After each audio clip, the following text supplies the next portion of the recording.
It's a really amazing feeling getting to throw this festival and like just genuinely having this opportunity to do this, especially to like showcase a lot of my friends, a lot of like people that I really look up to as artists. And I've been throwing shows with the intention of like playing a show that from start to finish is like music that I'm like really, really, really into personally, people that I've known for a long time, and a lot of people that are new in the sense of like emerging into the scene and like having their names known. It's really important for, I feel like, everyone to have that one opportunity and also like environment to like really like creatively express themselves.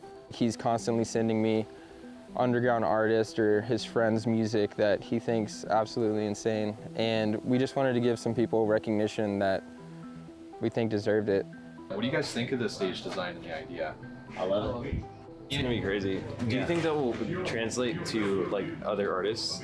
Absolutely, man. Okay. 1000%. Everybody on the lineup is like a good friend, but not just a good friend. They are an incredible artist. And so the lineup is curated, but also the vibe is like crazy good.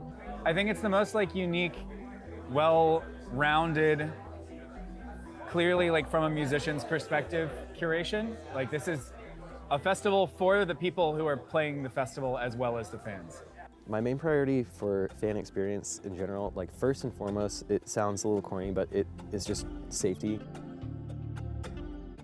I would say that my second largest priority for overall experience, specifically the show, is trying to like kind of like cultivate like a just generally like an art project that you know, you can kind of like come to and like participate in. We're a very creative team, and so I think that for the fans as well as ourselves, we really want to make this festival be something that's super fun. We have a lot of really great artists, but the experience, I think, is what it's all about, coming to a festival with your friends.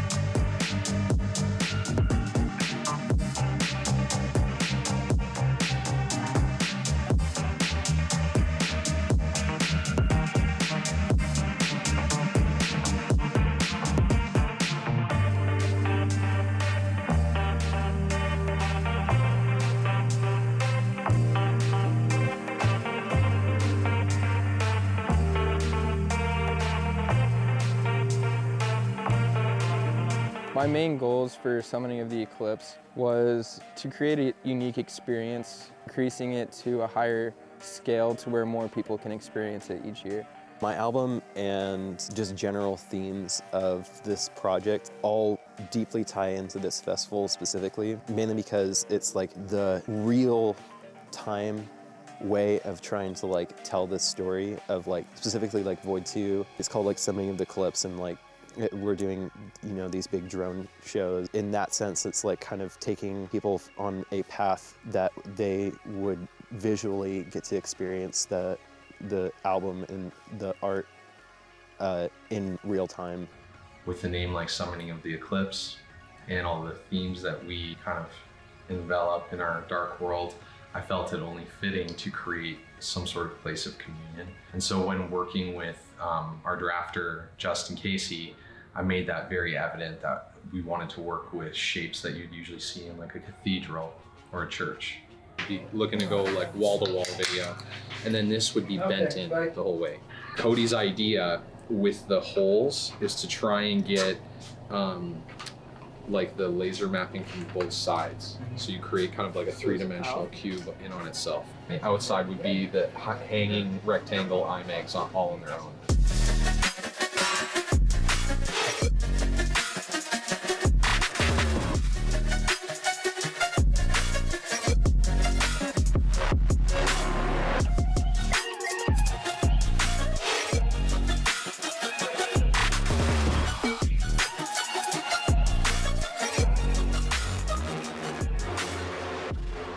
The general idea of having the cave as the most grotesque area and like the most psychedelic would be kind of descending through madness. We've got, eyes watching you in the woods and torsos hanging from trees.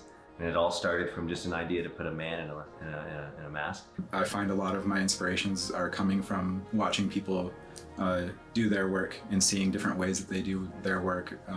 Shane especially, constantly trying to push the envelope with visuals and do something that's extremely shocking or just visually really cool. I'm always hunting for a chance to almost encourage introspection. It is to kind of be thought-provoking in a way to like turn the lens back at someone. It's more about stitching a mood. You genuinely feel like you're in an experience. To just sort of see how he likes to take all of his wild ideas and they sort of just amalgamate into this entire sort of theatrical and just aggressive space is just, it's awesome. It's supposed to be an experience, and it makes sense because if you think about what the Voyd project means, then it would make sense that the festival would have the same attention to detail attached to it. It's so specific, and it's like building your own whole world for like the fans to like immerse yourselves in. When people go in there and they're immersed in a cave with 360 visuals and projection, it's something that a lot of festivals can't bring to the table. I think this year we really wanted the art to be something that the fans could experience, something that they're always going to remember, something that's really shocking. The way that Adam Rhodes installed that flesh wall all along the front of the stage. I think that is a really important thing for fans to be able to walk in and experience our art. By basically leaning into the asymmetry and working with the curves of the cave, you start to find little pockets and little pieces and shapes and elements that make the room move with energy. What we really are trying to do, kind of a minimal design and not take away from, I guess, the natural beauty that is already here. I think the goal was, forget about the money and really, spend our time and our resources to make this a top tier event that is immersive, that is a different world and has its own identity rather than just feeling like a concert venue. We did special things like pouring money into certain areas of the festival that most people would overlook just so that we could have that little touch of uniqueness. Like this is something that was really fun for everybody to put together and a long time coming for them, and it's sort of just the who would have thought kind of thing that, this scene would be able to thrive in this way and, come out to. How many DJs have y'all had since us, do you know? Quite a few. We're the 9, 10. We're the first, right? Yeah, you were the first. So we started a trend. Oh yeah. So many of the Eclipse allowed for a chance to bring in multiple people that have those positions across the industry, put them all together and just take turns playing. And it becomes a much more free-form art. This year, I got to bring out Cam McNeil from Rez and Ian Alvarez from Seven Lions, while working in tandem with people like The Chura and Fies, John Egan. From a creative standpoint, I think this is really cool for me because it's the first time I've got to have a homie like you understanding the evil aspects of things. And to jam on making this cave even more darker and evil.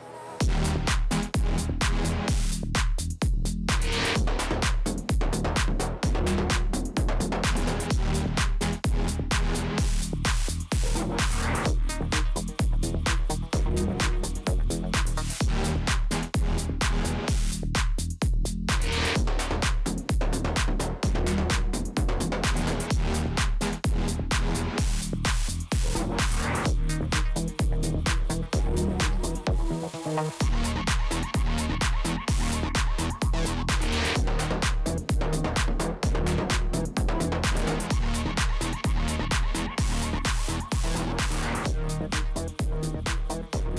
really important for people to know that a lot of the inspiration behind the art of this project all just stems from what Danny's created.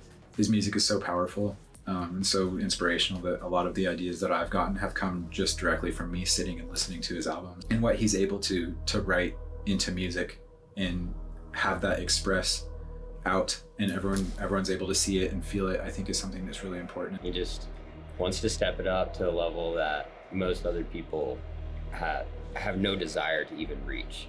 It doesn't seem like it's about the money for him, so that's why I really enjoy working with him. He seems like a very genuine person that is actually trying to bring new experiences to his fans, which is admirable. Even, you know, contemporaries of Danny on social media saying like, wow, the amount of big brain that goes into this project, or the team behind this project, or you know, the amount of artistry in this project is just mind-blowing. So there's also a level of mutual respect. I've pretty much known Danny from like, you know, like when he was just starting out and doing like really, really small shows, and, you know, to like have it grow out to something like this where he does his own festival, I'm just like really, really proud of him. Everything that Danny does is so theatrical and so well thought out. The Sudden Death project is also so sick because there's so much going on. He's going into so many different like areas that you wouldn't expect. It's hard to even put it under the umbrella of like dance music now. It's like a whole another thing. But the project itself, like, it's gone from just being like a little like pilot light of an idea and grown to be like this whole like world that's been created out here, you know, for this weekend. He has like such unique branding, and he's into like very like big like concepts and stuff, and I'm obviously very into that for my brand. So when I saw his brand, I was like, oh, this guy's like me, like I get it. It's like clearly the most innovative and unique thing going on right now, but also very focused and on purpose and like intentional. And those are all things I respect. I think it's just really incredible to see how much he cares about innovating and sort of always pushing himself. So, you know, I think it's something that this community really needs in the production world, and it's really quite a spectacle to see all the time. Everybody that's playing at this festival and even working at this festival, like everybody looks up to Danny. And so he's become a sort of like huge inspiration to everybody. The future for me is about more scalability. I think it's about building the business even further to put on some of the biggest concerts in the country. I'm just excited to see what's next, because I feel like I can never guess what's next. That's what's so cool about it, is that, you know, I don't really know what he's gonna do next, and I don't really know where things are gonna go, but that's what makes it exciting. I mean, as for what else he can do next, maybe open a record label, maybe other festivals, like not only just in Tennessee, but in other locations. I hope to see more curated events where he's in charge of like the intent. His intent is my favorite thing about him. Like his ability to care about music is my favorite thing about him. I'm just ready to see everything. I think with him, he can do whatever at this point. So it's cool to see everything unfold. In the future, I would definitely just want to do crazier stuff. There's plenty of inspiration from like many people who've done like really crazy stage antics and like wild performance stunts that kind of like teeter on the world of just like actual like performance art and like in like stunts and stuff like that. Behind every incredible artist, there's people that are always sort of helping to bring the vision to life. Everybody has just grown to have a stamina that has really created something special. And we're all so very talented in that realm, and I think that's really where our team starts to shine through. We're always focusing on trying to give the fans the coolest looking experience. That really goes down to what Shane does, and Colin and Adam and myself and Holly. Whenever you get a chance to work with somebody who you can say is a good person, who's a really good producer, who has a really good team, those are unique, and few and far between are those opportunities. We're all fans of Lord of the Rings. We're fans of Harry Potter. We're fans of Berserk. This is way more than just music, which is all because of the creative team that we've built. You know, you have all these different minds with different skill sets. It seems like everybody who's in the room brings kind of a je ne sais quoi of their own take on what sudden death is to ultimately be able to just execute at the highest level. You'll have an idea and you'll throw it out to the rest of your team, and then they'll have an idea about your idea, and all of a sudden, by the end of the conversation, your idea is like 100 times better.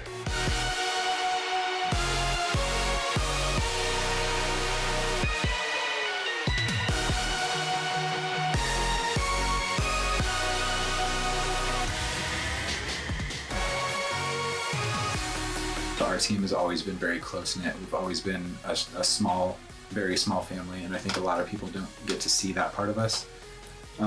It's very cool to be working on huge festivals and everything, but the coolest part about it is having this very close-knit family.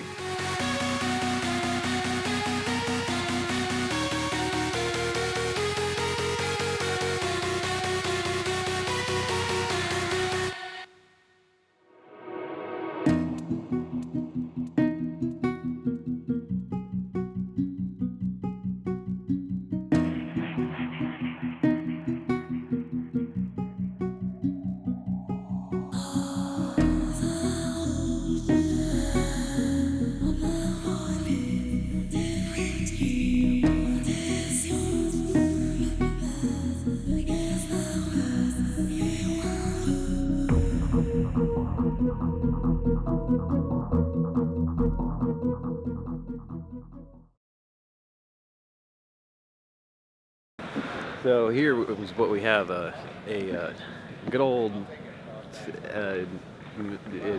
built with machines, and the world is made up of underwater sea creatures that somehow appeared on the land, crawl around like little squids. And there was my friend named Applejack. He came from the sky and the stars. Never forget him.